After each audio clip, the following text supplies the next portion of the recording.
Assalamualaikum warahmatullahi ta'ala wabarakatuh, and good morning to each and everyone. I am Zahra Salazar Piang together with Ms. Ruhaini Pangilan Usman. And for today's topic, we are going to discuss about the development of performing arts in the Philippines. But before we start, the objectives of this is at the end of this video, you were able to learn the music in a different varieties of period, to know about the Philippine literature, and to know about the theatrical dance and cinemas. So the first one that we are going to discuss is the concept of music. So the first one is in the early times music were passed on through tradition. So early music generally comprises medieval music and Renaissance music. Originating in Europe, early music is broad musical era for the beginning of Western classical music. So medieval music, it includes liturgical music used for the church and secular music, non-religious, solely vocal music, such as Gregorian chant and choral music. And this is music for a group of singers, solely instrumental music, and music that uses both voices and instrument, typically with the instrument accompanying the voices. So basically, medieval music was mostly only vocal. And now let's proceed to Renaissance music. Renaissance music consists of secular and religious composition. In fact, secular compositions were livelier than religious compositions, where it is important to note that the polyphonic styles define the Renaissance period. These styles involved several independent melodies performed at the same time. So polyphonic is made up of several simultaneous melodies. And also Renaissance, the word Renaissance from the Old French meaning rebirth. Why? Because it symbolized the beginning of a new era of the arts. So the reason why early times music were passed on through tradition, because the early times music played an integral role in the lives of ancient Greek and was almost universally used in society, from marriages and funeral to religious ceremony, public Olympic events, accompaniment to staged Greek dramas, folk music, and ballad like reciting of epic poetry. And also, songs and music mirror history, values, norms, and the mentality of a society. When folklore and cultural ceremonies are celebrated with songs and music, it is to demonstrate the tradition and costume of a society that music is a significant part of our changeless culture. Number 2. The most primitive music have vocal music form. So, primitive, in the other word, prehistoric. Prehistoric music is a term in the history of music for all music produced in pre-literature cultures. Prehistoric music is folklore by ancient music in different parts of the world. Prehistoric music is the earliest music.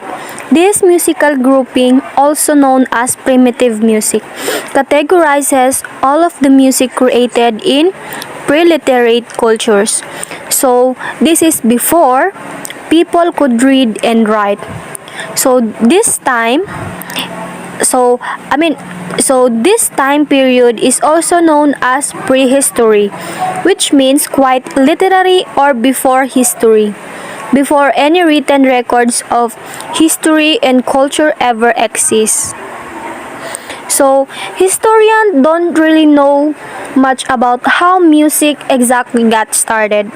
Some think that music grew out of naturally occurring sounds and rhythms, and human-made music that possibly echoed the pattern. Historians also think that the first musical instrument was quite possibly the human's voice. That being said, other prehistorical musical instrument exist. In 2004, the eldest known modern pipe were found in Ireland, and in 2008, archaeologists discovered a flute made out of bone in Germany. So this true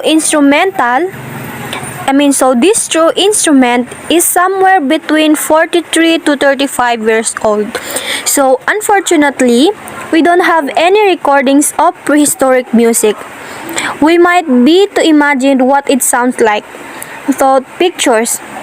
This a prehistoric band made of bone flute and wooden or shell made percussion and human voice working together to create sound. So now let's proceed to the number 3. The Greek period is the beginning of medieval polyphonic music.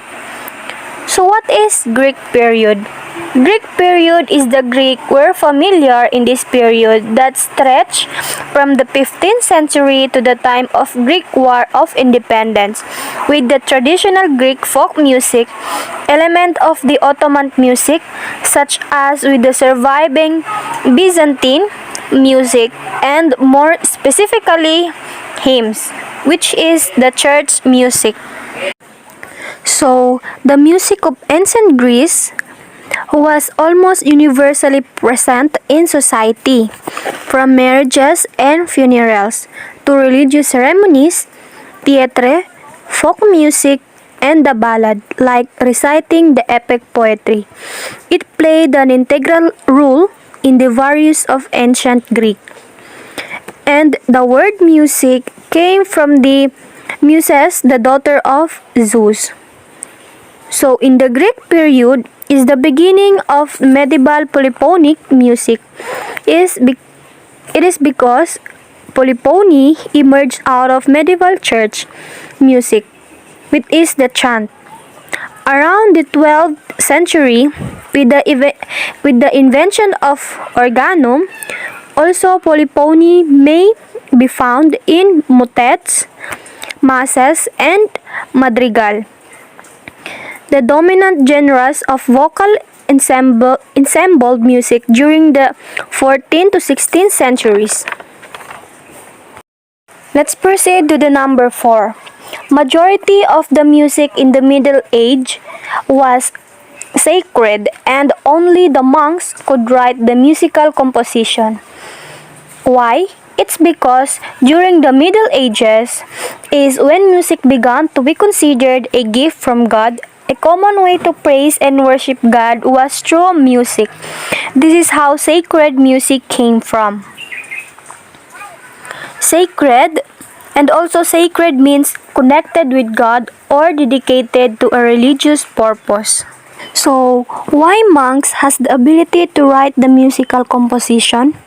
It's because monks in the Middle Age were highly educated and could typically read and write in Latin. Monks dedicated their lives to serving God and members of the community. They spend their days praying, studying, and performing manual labor. So now, let's discuss who were the monks. A monk may be a person who decides and serving God, or to be an ascetic who voluntarily choose to leave mainstream society and live with their life in prayer and contemplation. So, the example of Middle Age music is the Gregorian chant. Early Christians delivered their music from Jewish and Byzantine religious chant, like all music in the Western world up to this time. And also, chant or plain song is a monophonic sacred form which represent the earliest known music of the Christian church. So now let's proceed to the number 6. Music was revolutionized by the end of 18th century or at the time of Beethoven. So, why music was revolutionized by the end of 18th century or at the time of Beethoven? So, first off, let's discuss who is Beethoven. So, Ludwig van Beethoven was a German pianist and composer widely considered to be one of the greatest musical geniuses of all time. His his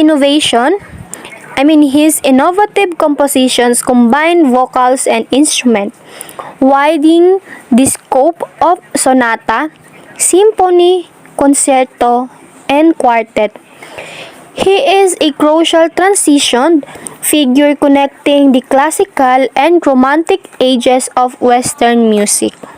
So, Beethoven was born on or about December 16, 1770 in the city of Bonn in the Electorate of Cologne, a principality of the Holy Roman Empire. Although his exact date of birth is uncertain, Beethoven was baptized on December 17, 1770. So, how music revolutionized by the time of Beethoven?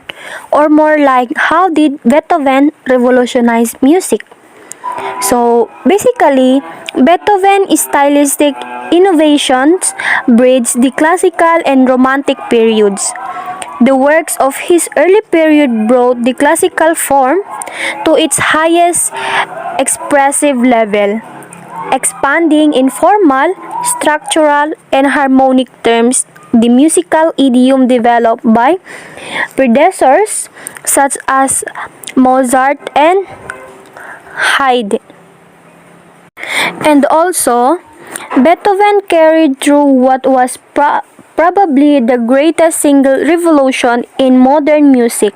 His output was vast, including 9 symphonies, 5 piano concertos, and other form violin, string quartets, piano sonatas, songs, and one opera. He changed the way music was composed and listened to.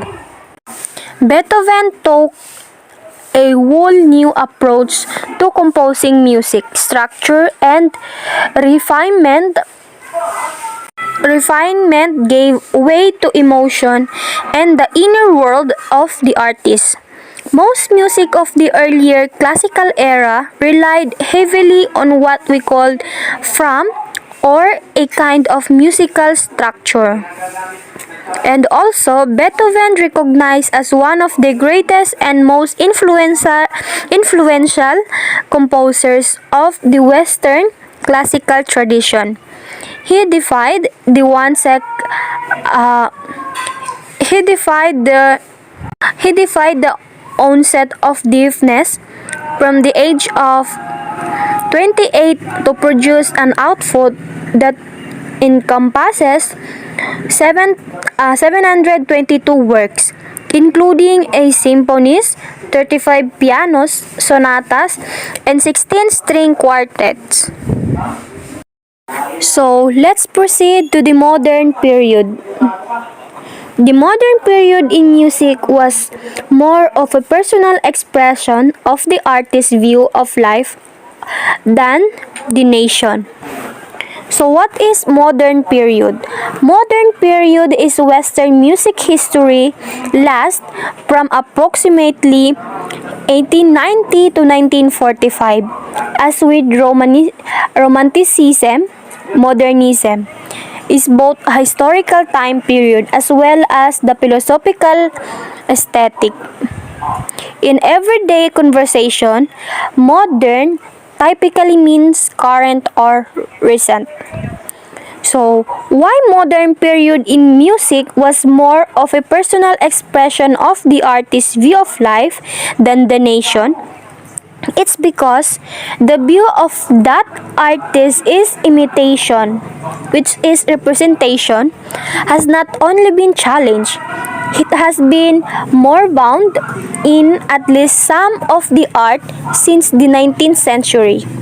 It was subsequently replaced by the theory that art is expression. Instead of reflecting states of the external world, art is held to reflect the inner state of the artist. This, at least, seems to be implicit in the law, in the meaning of expression. However, expression of non-rational mental state is only one potential god of art. And although it was a particularly prominent goal during the modern period, it is not the only motive for non-naturalistic art. So now let's proceed to the literature. The first one is English and American literature were introduced in the Philippines by the Thomasites. So first off, who is Thomasite? Thomasite were a group of 600 American teachers who traveled from the United States to the newly occupied territory of the Philippines on the U.S. Army transport Thomas. Thomasite named after the ship that transported them, the United States Army Transport Thomas. The Thomasite expanded to become a powerful force in the colonial project. Their work as educators served the imperial vision of assimilating Filipino into American culture and raising a young generation of followers. The group of Thomatites included 346 men and 180 women hailing from 43 different states and 193 colleges, universities, and normal schools. They arrived in the Philippines on August 21, 1901 to establish a new public school system, to teach basic education and to train Filipino teachers with English as the medium of instruction. So, what is English and American literature? But first, literary works written and published in Great Britain and British colonies are referred by the term English literature, and American literatures refers to literacy works written and published in American. So, English literacy mainly reflect to the English culture and English mannerism, while American literatures mirrors the American culture, its history, and revolutionary concepts such as relationship with the church, state, and supernatural element that emerged in the country. So, American literature is often known as much more realistic on portraying characters, while English literature is known for its wit and portrayal of theme in plots and characterization. So, in all, Thomasites teach us about the educational system. They taught us to be educated,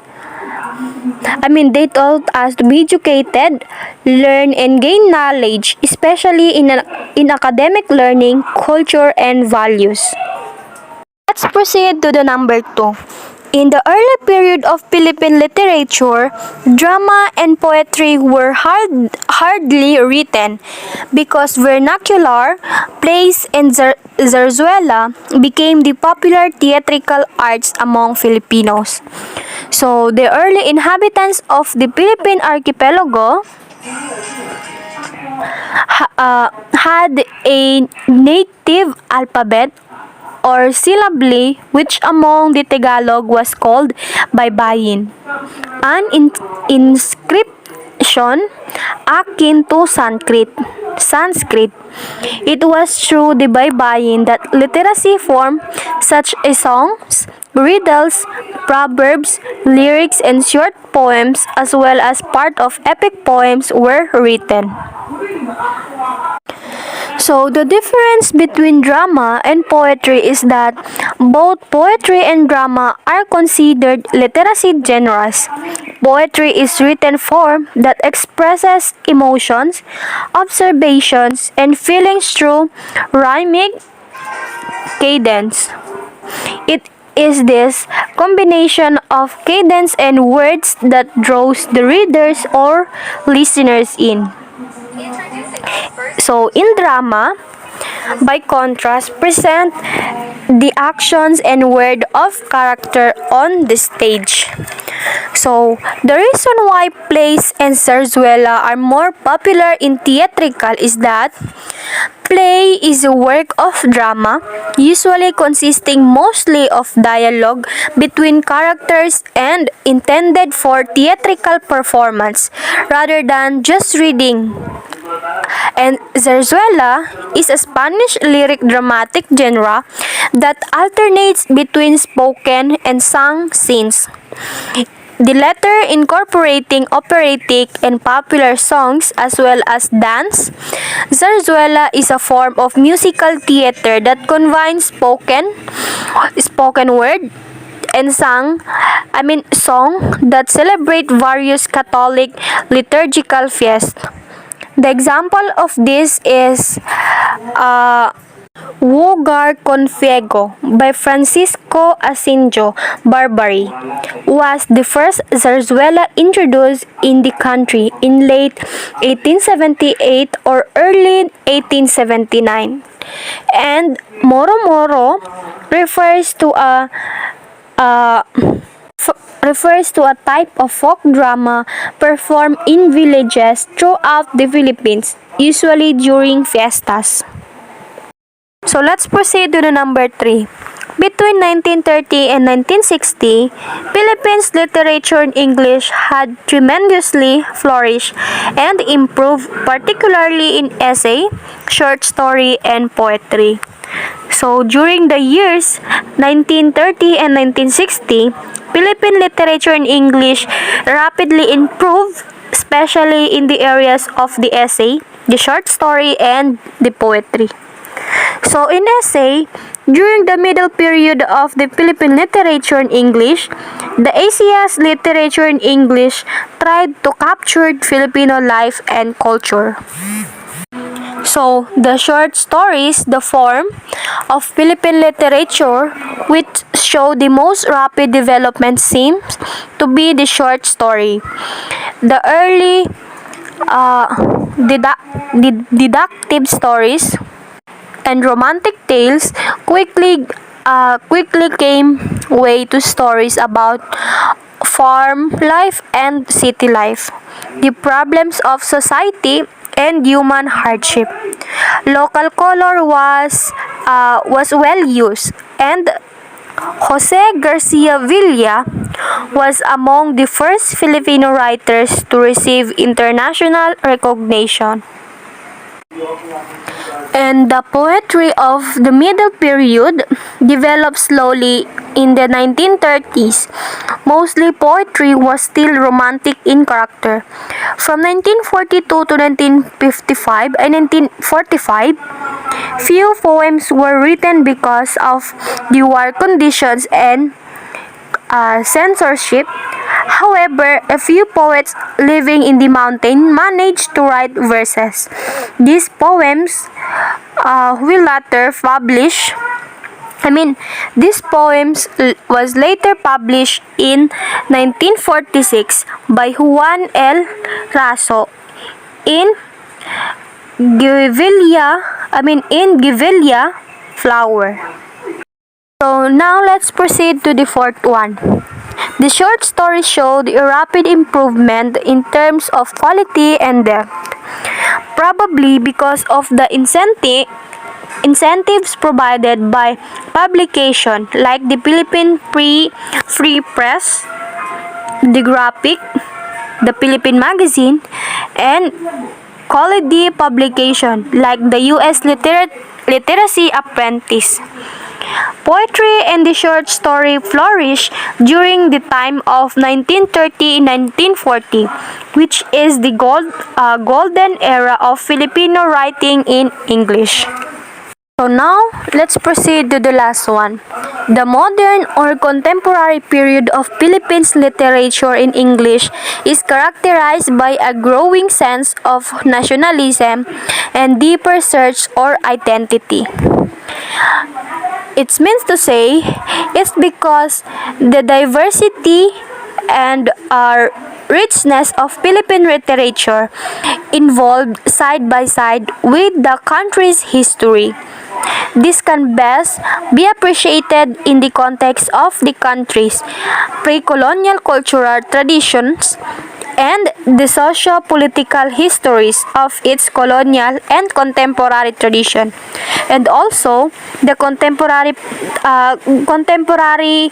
Persian is the flowering of Philippine literature in the various languages continue, especially with the appearance of new publication after the martial law years and the resurgence of committed literature in the 1960s and 1970s. So, the reason why contemporary period of Philippines literature that characterized by nationalism necessarily categorize people, one, either is or is not a member of my nation or our nation. It thrives through the use of such elements as national folklore, symbols, heroes, sports, music, religion, and the idea that there is a national identity or character. And also, Philippine nationalism refers to the establishment and support of a political identity associated with the modern nation state of the Philippines, leading to the wide-ranging campaign for political, social, and economic freedom in the Philippines. Now, this is the end of my discussion, and let's proceed to Ms. Ruhaini Pangilan Usman. The development of performing arts in the Philippines on dance and on cinema. I am Rohaini P. Usman, the reporter and a speaker. The development of performing arts in the Philippines on dance. Number 1, Philippine dances during the early times drew inspirations from the myths, traditions, and customs of the Filipino natives. Because Philippine dance has a long and rich history. During the early times, Philippine dances were based on myths, traditions, and daily lives of common tao. The inclusions of dances in religious ceremonies can also be observed frequently in various localities. The traditional dance of the Philippines, an art from deeply rooted in the culture of its people, has gained international favor through the years. Number 2, Philippine dances went through a period of difficulties and great strides. Because Philippine dance went through a period of difficulties and great strides forward in 1920. It gained the love and attentions of the people. The devoted efforts of Dr. George Bocobo and Francisca Reyes Aquino laid a firm foundation of the future leap of the native folk dance into the new age. This period can rightly be said to be an age of blossoming for dance culture. Number 3. Between 1920 and 1945, Philippine dances were faced with many changes and exchanges. From 1920 to 1954, Philippine dance went through a lot of changes. During this period, especially in 1950, exchanges with the foreign cultures increased. In 1954, Dr. Bocobo and his companion attended the Asian Native Folk Dance Festival held in East Pakistan, in which they received a great amount of attention and praise. Number 4. The Bayanihan Native Dance Troupe established the Dance Performance Center for Filipino Cultural Dancers. In 1957, the Bayanihan Philippine Dance Company was established as the performing arm of the Bayanihan Folk Arts Center. Following this, the Bayanihan Group performed in Bangkok, Rome, Paris, and Barcelona to show the country's native life and customs through dance. Number 5, the Philippine dance has been an important tool in promoting cultural change and exchange. Most provinces in the Philippines have their own identifying folk dances wherein they showcase the elegance and beauty of the way they do things. The way they dress, the way they see things as shown in different paintings, as they have been influenced by various events as that happened in history. There are 5 types of folk dances in the Philippines, namely Maria Clara dance, Cordillera dance, Muslim dance, rural dance, and tribal dance. Maria Clara dance origin in Luzon and Visayas, named after the chief female character of Jose Rizal Nolimi Tangere, Spanish-influenced, Filipinized by the use of bamboo castanets and abanico. Example of these dances are the La Jota and the Paseo de Iloilo. Cordillera dance origin in northern Luzon, dances to celebrate victories, festivals, religious rituals, thanksgivings, etc. Musical instruments including nose flute, bamboo guitar, drums, gongs, and wooden sticks. The example of this dance is the Uya-Uy. Rural dance origin in Luzon. Dances illustrates the fiesta spirit and love of life. Best known type of Filipino dance. Dance attire for girls. Colorful balintawak and patajong skirts. And for boys attires, camisa de chino and colored trousers. Example of these dances are the binasuan and the tinikling. Muslim dance origin in southern Mindanao, characterized by vivid colors and rhythmic movements which reflects the influence of Arabian and Indo-Malaysian cultures. The example of these dances are the singkil and the vinta. The last one is the tribal dance, origin in Mindanao.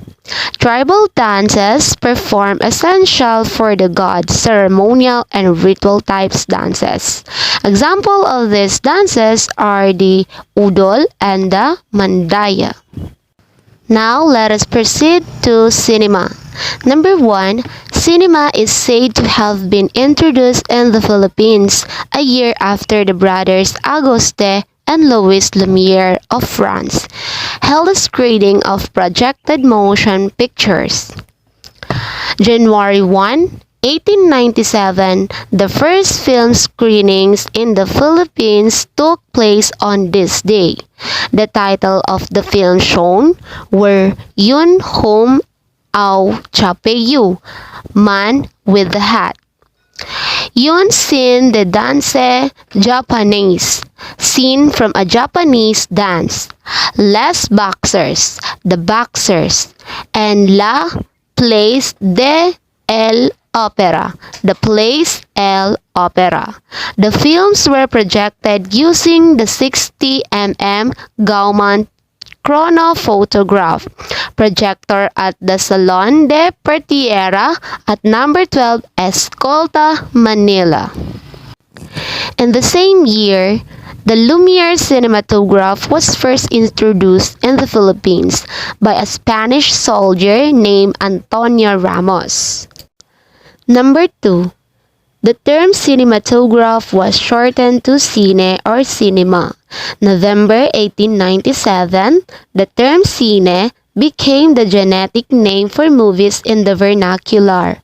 However, patronage began to decline during this period. Number 3. The year 1909 spurred the major development in local cinema. Because the Philippine Commission recognized early the potential of cinema as a tool of communication and information, so that in 1909, the Bureau of Science both a complete filmmaking unit and laboratory from Pathé and sent its chief photographer, the American Charles Martin, to France to train for a year. When Martin completed his training, he resolved to document in motion pictures the varied aspects of the Philippines. Number 4. Between 1910 to 1915, numerous film companies were established in the Philippines. In 1910, the first picture with sounds reached Manila using the chronophone. A British film crew also visited the Philippines and filmed among other scenes. The Pagsanjan Falls in 1911 in Kinema color. In 1912, New York and Hollywood film companies started to establish their own agencies in Manila to distribute films.